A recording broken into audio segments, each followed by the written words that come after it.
Good morning students and welcome to DM public school online class. और आज हम अपना इंग्लिश का चैप्टर कंटिन्यू करेंगे वंडरलस्ट। तो वंडरलस्ट में हम कुछ पैराग्राफ शुरू के पढ़ चुके हैं।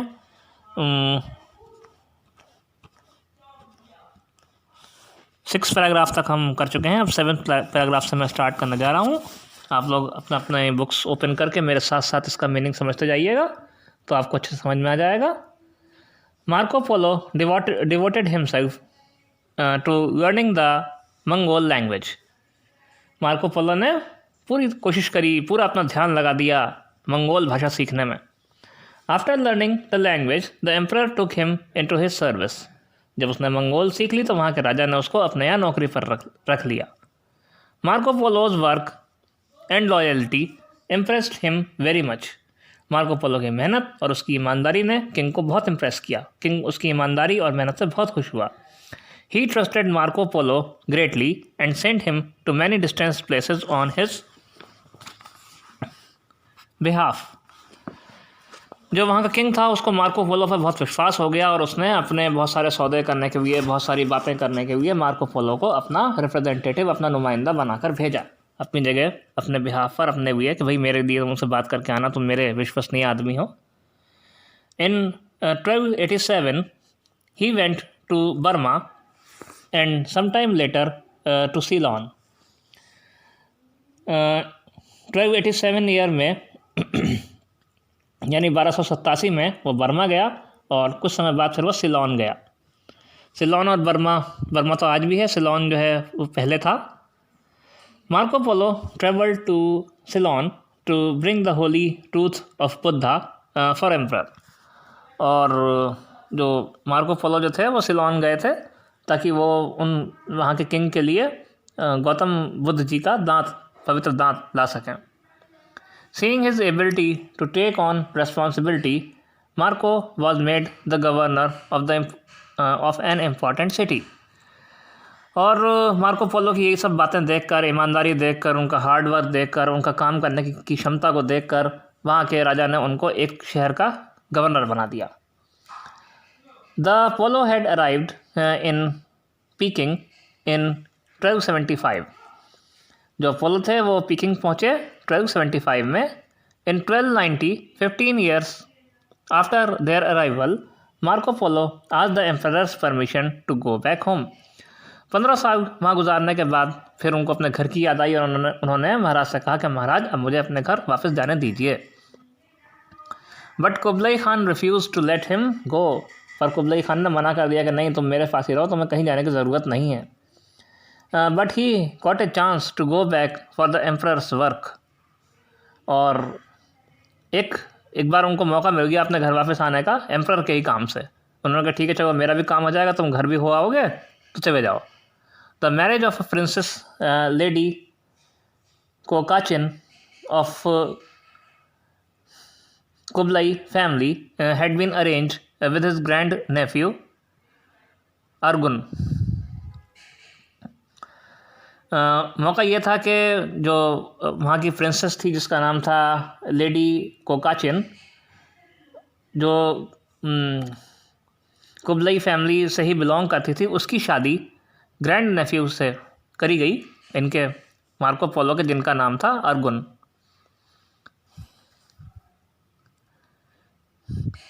The viceroy of Persia. ये अर्गुन जो था ये कोई मामूली आदमी ये भी नहीं था, ये पर्शिया का वाइसरॉय था।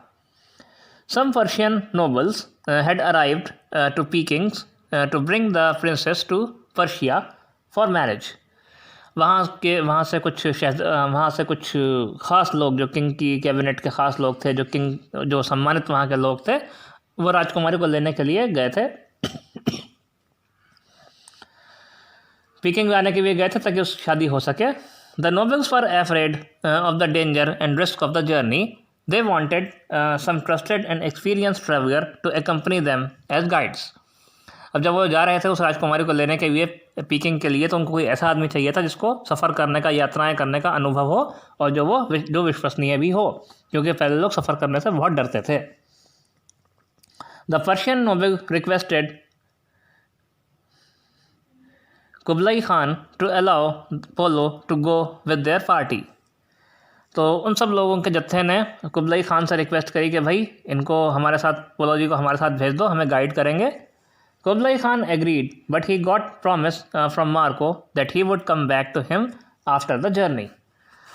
कुबलाई खान राज़ी हो गया, उसने मार्को पोलो से वादा भी करा दिया कि ठीक है तुम घर चले जाओ, लेकिन तुम वापस ज़रूर लौट कर आना मेरे पास, ऐसा नहीं है कि घर में रह जाओ तुम, फिर आओ ना दोबारा मेरे पास। The party started their travel by sea. अब उस जत्थे ने समुद्र से यात्रा शुरू कर दी, यानी वो सब लोग जो प्रिंसेस को लेने जा रहे थे वो और मार्को पोलो सब ने जत्था बनाकर समुद्र से यात्रा शुरू कर दी। The ships of those days travels with the help of wind.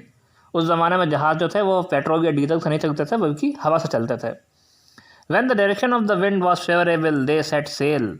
जब हवाएं सही चलने लगेंगी, सही दिशा में चलने लगेंगी, तो उन्होंने अपने जहाज़ समुद्र में डाल दिए और जहाज़ चलाने लगे। But unluckily, the direction of the wind changed and carried the ships to Indochina and then to Sumatra. लेकिन क्या हुआ, जब वो चल पड़े तो उसके बाद हवाओं ने रुख बदल दिया, हवाएं उनको दूसरी डायरेक्शन में ले गई, इंडो चाइना बॉर्डर के पास ले गई और सुमात्रा नाम की जगह पर वो पहुंच गए। They were delayed there for many month. वो वहाँ कई महीनों तक रुके रहे कि हवाएं फेवरेबल चल जाएं तो वापस जाएं। After months of sailing they reach Ceylon and touches India and East Africa before they reach Persia.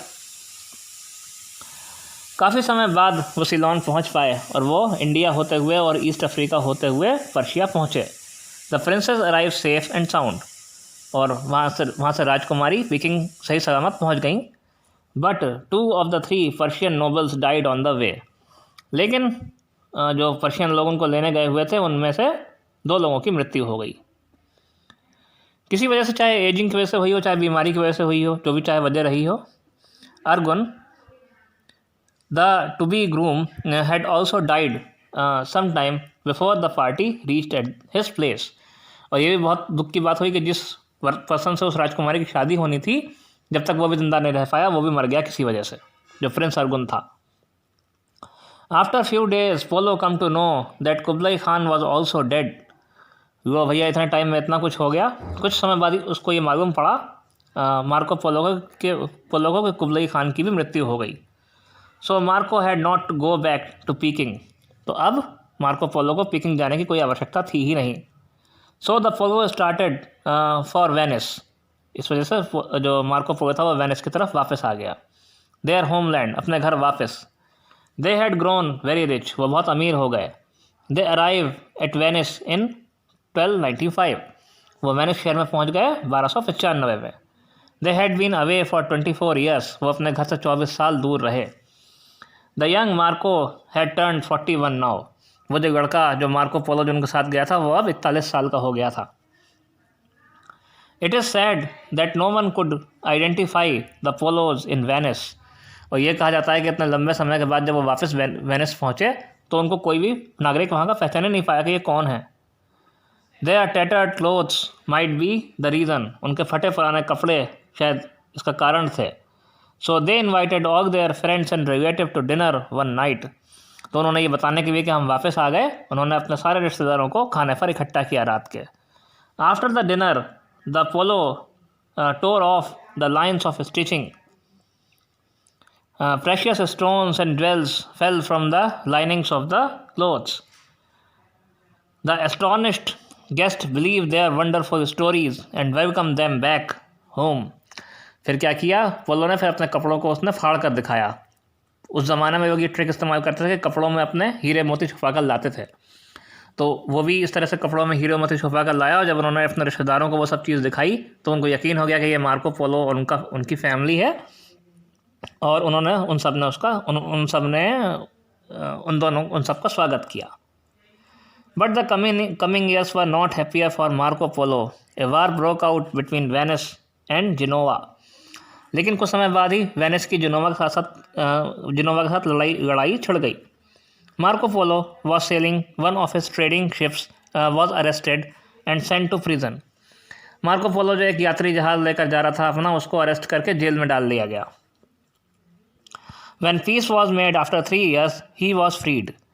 फिर जब दोनों देशों के बीच शांति हो गई तो 3 साल बाद उसको जेल से छुटकारा मिला। Marco did not waste these 3 years. he called for the note made on his journey and dictated a book to a fellow prisoner. Marco Polo ने जेल में अपना टाइम वेस्ट नहीं किया. उन्होंने जो कुछ यात्रा जहाँ जहाँ वो गए, जो जो मुश्किलें उनको पेश आई थी, उन्होंने सारा कुछ एक किताब में लिखा. अपने एक उनके साथ का एक कैदी था, उससे लिखवाया. The book of Marco Polo journey become very famous. और इस जो उनकी यात्रा वाली जो बुक थी वो बहुत ज़्यादा मशहूर हो गई. It content detail information about things, places and people they have seen. उसमें वो सारी जानकारियाँ थी कि वो कहाँ कहाँ गए थे, किन किन लोगों से मिले थे और वहाँ उन्होंने क्या क्या देखा था. Marco Polo is suppose to have been the first European to have travel right across Asia. Marco Polo पहले ऐसे यूरोपियन थे जिन्होंने पूरे एशिया की यात्रा करी थी. Among other places he had written about Japan. बाकी सारी प्लेसेस के साथ साथ उन्होंने जापान के बारे में भी लिखा था. No one in Europe had ever known that it exist. और उस समय किसी को पता ही नहीं था कि जापान जैसा भी कोई देश दुनिया में मौजूद है. People in Europe had very little knowledge of east in those days. उस समय के लोगों को पूर्व के देशों के बारे में कुछ भी जानकारी नहीं थी. They found it hard to believe much of what Marco had written. वो पहले तो इस पर यकीन नहीं कर पा रहे थे कि मार्को ने जो कुछ लिखा वो सच था. For centuries, it was thought that the book was a collection of fantasies and lies. सदियों तक ऐसा माना जाने लगा कि वो किताब जो है सिर्फ कल्पना थी, ऐसा कुछ था ही नहीं.